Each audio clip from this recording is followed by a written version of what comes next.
darbas su lentelėmis, antra dalis. Taigi turime pasidarę lentelę ir galime naudotis arba šiomis funkcijomis, arba tiesiog naudoti funkcijas iš tos lentelės. Čia tiesiog siūlo pačias dažniausiai naudojamas funkcijas. Tarkim, galim pasirinkti count numbers funkciją, kuri skaičiuoja, kiek narių sudaro tam tikrą intervalą. Tai tarkim, galime, aišku, naudoti ir siūlomą intervalą, galima ir patiem įrašyti. Čia pasižymėjus su kairiu pelės klavišu, tarkim, pasirenkam nuo C6, iškart pažymėlį norimą langelį ir, tarkim, iki C19 ir iškart suskaičiuoja, kiek narių sudaro šitą visą eilutę. Taipogi galima naudoti kitą funkciją, kuri, tarkim, suranda arba didžiausią, arba mažiausią narį. Taip pat iškart siūlo intervalą, tai tarkim, galim pasirinkti savo nuo C6 langelį, nes įmama raidė ir įmama skaičius. Dedamas dvitaškis, kai yra intervalas nuo tiek ir iki C19 ir čia suras mažiausią narį.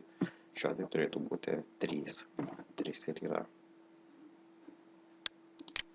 Taip pat keliaujam toliau ir galima žaisti ar su data, ar tiesiog aš pasirinkau datą, tai čia galima daryti ir su skaičiais ir taip toliau.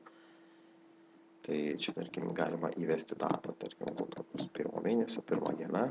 Čia automatiškai, kadangi parinktas datos formatas, prideda ir metus. Ir čia galima įvesti nuo 1 nuo 5 ar 5.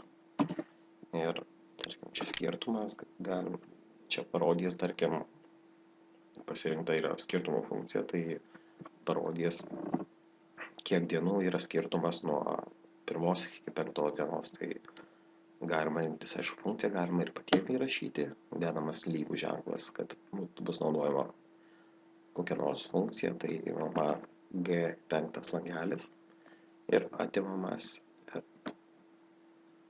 F5.